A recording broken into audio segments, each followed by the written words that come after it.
Howdy folks, RagingRaptor here, and in today's video I've got a very interesting new tank destroyer. It's a fully turreted Chinese tier 10 tank destroyer, to be precise, the 114 SP2. And it's kind of weird because we do not expect anything for the Chinese Tech 3. We are waiting for the Japanese tank destroyers, which are already introduced into World of Tanks Blitz. That is what we are expecting, but we are not going to get in 2021. 2021 is all about the Italian heavy tanks and the Czechoslovakian or Czech heavy tanks. That is all we are expecting, to be honest. Maybe some people are saying maybe something into the Japanese Tech 3, you know? Some people might even say maybe Swiss tanks, but this is more planned for 2022, you know? But we never expected a Chinese tier 10 tank destroyer. And this just blows up Pandora's box. Is this going to be a new Clan Wars reward vehicle? Is this going to be a new sub-tree? Or is this going to be part of a new personal mission campaign? Because we also do have a lot of tier 9 vehicles we still do not know what Wargaming wants to do with. Anyway, without further ado, let's just jump into the firepower of this very awkward tank. So let's jump in with the firepower. It is a 152mm gun with 650 alpha, 273mm of penetration on its AP rounds and 329mm on its APCR premium rounds. With a 16.6 second reload time, we get a base DPM of 2350 if we round that one up. And we are sitting here with a very awkward thing, because you know, we can compare it to the Guerrilla 15, which is a dedicated sniper, 2500 DPM. That's a poggers right there. Then we have the WZ-113 GFT being the other tier 10 Chinese tank destroyer, which is somewhat weird. It has actually a lot of fans, to be honest, and it's not a bad TD. It has 2647 base DPM, which is a very good value. And then we have Milan's favorite tank, the T110E4 with 2307 DPM. However, please don't forget, the E4 is a little bit better at trading than the 114 SP2 is. Why? Because it has 100 damage per shot more. Lastly, I took the 121 as an example as well. Why? Because it is also a Chinese tank and it is a medium tank. It's probably what the 114 will be, you know, a second line supporting tank. And that is basically what the 121 is as well. And the 121 with its 440 alpha gets 2750 base DPM. Again, the 121 is fairly known for its very good DPM. Now, however, as you can see, the tank right here we have, the 114, has also a little feature which is called drop off or pen at 500 meters. 263 for its AP rounds, meaning we lose 10mm of pen over 500 meters. That's not a really biggie. However, losing 40mm of pen, that is quite a big difference. It could even lead to you actually preferring AP rounds at longer distances than the APCR rounds because of the better penetration, or rather the better normalization of the AP rounds over the APCR rounds. Also, here I also put down the pens of the different rounds, and you can see there is no match. There's literally no match. Look at the E4. It has 375 APCR pen. That is so much more. That is almost 50mm more, and this is a huge difference. Your fellow Chinese tank destroyer has almost 400mm of heat penetration. That is enough to even slap a chieftain right in its face and basically not caring about armor whatsoever. Guerrilla 15 does a little bit have issues with 334mm of pen, and the 121 has 340mm as well, which is, you guessed it, even more than what our tank destroyer has. So, is it really a tank destroyer if it has this poor penetration on its premium routes? You know, that is why I think this tank is a little bit of a more of a high damage medium than it is a tank destroyer. And you will see it more and more when we go more in depth with the stats. Because now we have a look at the gun handling, and first it looked like a mixed bag, 2.3 seconds aim time, yeah, that's not that fast, but it's okay, especially when you compare it to the E4, which has almost 3 seconds, so you are aiming more than half a second quicker in than the E4. And then you have the hold accuracy, 0.25, yeah, that is not bueno, that is kind of mad. That's actually one of the worst values we have, except for the Gorilla. The Gorilla is an ugly duckling in that regard, it is very bad, But the E4 is a little bit better.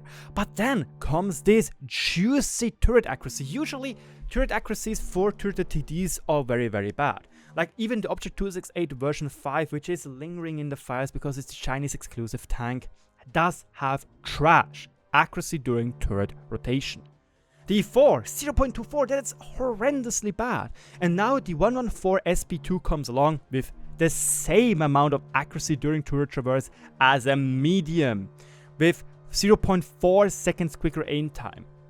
So if you're standing still, you have much better accuracies than the 1-to-1, or like, not much better, you have better and quicker aiming than 1-to-1, but it's nothing compared to what an E4 has to offer, So if you are at somewhat like, say around 450-ish meters at second line, seriously, this is amazing. This is a very, very potent gun. And it really does feel like you are encouraged to play second line, peek around, quickly aim in, do a 650 alpha, go back in recover, reload for your 16.6 or roughly 14 seconds if you have everything boosted, So that is actually very, very good. To that, you also have 7 degrees of gun depressions, probably one of the best values for any Chinese tank on tier 10. Even the 113 GFT has only 6, the Gorilla 15 has 7, and even the E4, an American tank, only has 6 degrees. To that you also have 20 degrees of gun elevation, which is a nice added feature. It is rarely used, but it is nice having that. So I'm sitting here thinking that the gun, even though it doesn't have good DPM, the fact that it will be fairly accurate on the move and well, not accurate, okay, hull is still very shit, but it will be fairly accurate when you are standing still and just moving your turret, will make it actually quite nice, again, as a second line sniper. 0.35 accuracy isn't that bad. Sure, it is not the Gorilla's 0.27, obviously Gorilla is the god of snipers, but it's still fairly good. And again, you have 360 degrees of turret angles, meaning that you getting, turned or circled will be very, very unlikely. So that is very, very nice. Let's move on to the mobility, and here I have to say I'm a little bit confused. The mobility itself is very good. 45 kph top speed, 15 kph reverse. Especially the 15 kph in reverse are amazing. For this video, for the introduction, I played the E4 quickly, and I have to say, God is it annoying. 10 kph in reverse. Even in our Clan Wars games on Ensk, 10 kph. Like, you make one mistake and you need an eternity to get back into cover, So the 15 kph are so much more usable and so convenient to have. To that, you also have 10 kph better top speed than the E4 with better HP per ton ratio. A 980 horsepower engine is able to give a specific HP per ton ratio of 15.6. Sure, Gorilla is better, but the WZ113 GFT is decently speedy, but it is getting hampered by this atrocious power to weight ratio. The 114 SP2 does not have this issue, and this is great. This is genuinely great and will be a pleasure to drive around in this vehicle. Which, once more, I do consider this tank to be a second line sniper, second line support vehicle. Because you have enough mobility to get into good positions, and you have enough mobility to get out when it is getting too tough, which, for example, the E4 can't really do, that the 113 can't really do, especially if it doesn't have a turret, The Gorilla can, obviously, because it is super, super speedy. And the 1-to-1 is a TD. The turret traverse, 18 degrees per second, is the same as the E4, but you have 30 degrees per second hull traverse speed, which is comparable to what the 113 GFT has, which is very, very good. So yeah, mobility-wise, it looks good, except for the terrain resistances. They are bad. This is hard, 1.8, and imagine, the E4 has on soft terrain the same amount, on medium terrain, better than what we have on hard terrain. So the terrain resistances aren't good. They will feel sluggish, and you will have actually some troubles to getting up to speed, most likely, even though you have pretty decent HP per ton ratio. However, this is just how it is. Nevertheless, mobility looks very juicy for a fully turreted TD. And lastly, we have the survivability. 2000 hit points, that is fine. It's the same as the E4 has, that is okay. It is a little bit less than what our Chinese friend has, and the Gorilla 15, yeah, no one cares about the Gorilla 15. It's literally just there to not die immediately.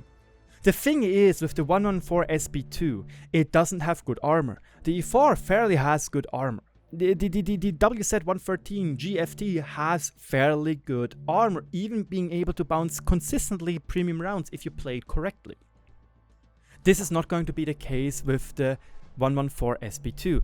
75mm on the hull, 135mm on the turret. Again, and the thing looks fairly big, you know? The thing looks fairly big. And basically everything from the front will be easy to penetrate. It won't be auto-penned by HE rounds, not like the Gorilla 15, which is nice. That is an added feature, meaning that you have a lot more hit points than the Gorilla 15, you know? Effective HP, because you cannot get shot up by HE, while the Gorilla 15 can get slapped by HE rounds. Where, for example, normal tanks do 490 alpha, the Gorilla can get up to 600 alpha because they are shooting HE at the Gorilla. So the armor is good enough to resist most HE rounds and also the EBR spam, but that's about it. That's genuinely about it. The good thing is, it looks like that the engine is in the back, so is the transmission, so when you get hit in the front, you will probably have fuel tanks there. Maybe this is the driver, and here we have fuel tanks, so you might still burn from the front. But that's about it. I don't know how big the tank is. It looks fairly big-ish, because the hull is basically a WZ114 hull, or 115A, you know. It is basically just one of those hulls. You can see from the looks of the hull and maybe even those side skirts-ish things. So the question is, how is the turret? The turret looks fairly boxy and very big, so probably the camo values won't be as good, but I feel like size-wise it will be comparable to what the E4 has. You have a crew of 5, which is alright, and you have 390 meters of view range. That is nice. That is genuinely nice to use, nice to have. It is not as shit as the Object 268 version 4, so we can work with that. So let's conclude this vehicle, and I have to say, it feels like it is a mixture between an Object 268 version 4 and the Leopard 1. Having the armor of a Leopard with the gun of Object 268 4, with the accuracy, or parts of the accuracy of a Leopard, with the DPM of the Object 268 4, with a mixture of the mobility. And the thing is, the first time I saw this tank, I was like, yeah, that thing looks underpowered as hell. Shit DPM, no armor, mediocre everything. But now, after diving deeper into the values and comparing it to other TDs, I have to say, it is not that bad. It is not that bad. Sure, you can't rely on the armor. Forget the armor. Sure, penetration is meh. But the accuracy of the gun is fairly good, you know? You can work with that. You can definitely work with that. And for mid even to long range, you will be a pretty decent sniper. Yes, AP rounds are not that good at that range because they are slow, 900 meters per second. You can use APCR 1100. It's still not that fast, but it's not as bad as the heat rounds of the 113 GFT. And because you have actually very good turret accuracy, again, comparable to the 121, that's a medium tank. It is fairly good. It is fairly good. The only real things hampering this thing is its horrendous accuracy during hull traverse and its very bad or fairly bad DPM and penetration rates for a tank destroyer.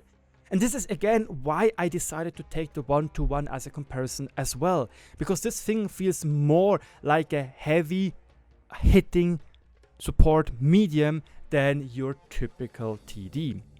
And this is why I like this tank. It is unique. This is also why I think we need the Object 268 version 5 to be in the game, because it is even worse from the stats than the 114 SP2. And now we just have to ask ourselves, what is the purpose of this vehicle? What is Wargaming going to do with this vehicle? I don't know. I genuinely don't know. Is Wargaming to make a new personal campaign? We have a lot of tier 9 vehicles which could be use for that as well. And is this going to be a new Clan Wars reward? As you saw, Wargaming proved that they want to give the Clan Wars people new tanks, like the Carro Compartimento 45, which is a fairly balanced vehicle, I would say. It looks good, it looks strong, but it doesn't look like a chieftain, you know. So it will be interesting to see how this tank will be performed. But will the 114 SP2 be part of a new mini branch? You know, maybe we'll get another tier 9 TD, who knows? Or is it going to be just a tank which is going to be sold on the Chinese server for like 200 euros? I really don't hope not, because that would be a pity. Because look, when Wargaming already introduces tank on a Chinese server, they're literally free for you to use on the EU server as well. If you have an idea how you want to introduce to them. Do you make this tank part of a special tank? Like maybe you can only get it with sufficient enough blueprints? We don't know. Will be interesting to see what Wargaming has in store with the 114 SP2. And with that, we go to the traditional last part of our video, which is our feedback section. If you have anything you want to tell me which I can do better, let me and my editor know. I know we have some construction noises, fuck those guys, it's very frustrating, especially when you need to learn. I still have an exam on Saturday, which will not be fun. And at least then I don't have this consistent construction noise. I hope it wasn't too loud in the recording. It is annoying and I had to do it now because I still have to learn for the exam. Don't forget to subscribe, and also because you subscribed like maniacs for my recent videos, we hit 10,000 subs. I wasn't able to yet make a video about it. You have my tremendous gratitude for that. It's an amazing milestone, really. It is also basically the official milestone to become an English community contributor. I already was for a year now a German one, but now my English channel also proved itself to be sufficient enough for being a community contributor. And as you can see, we already have 10,078. Now that is amazing. Next goal obviously being the 20k, which will be able to hit soon enough. There will be the videos regarding the 10k. Don't forget that we are going to have a special with that, and we're going to go do a giveaway. So keep your eyes peeled for that. Thank you so much for watching. Cheers, good luck on the battlefield, and good luck to me for my exams.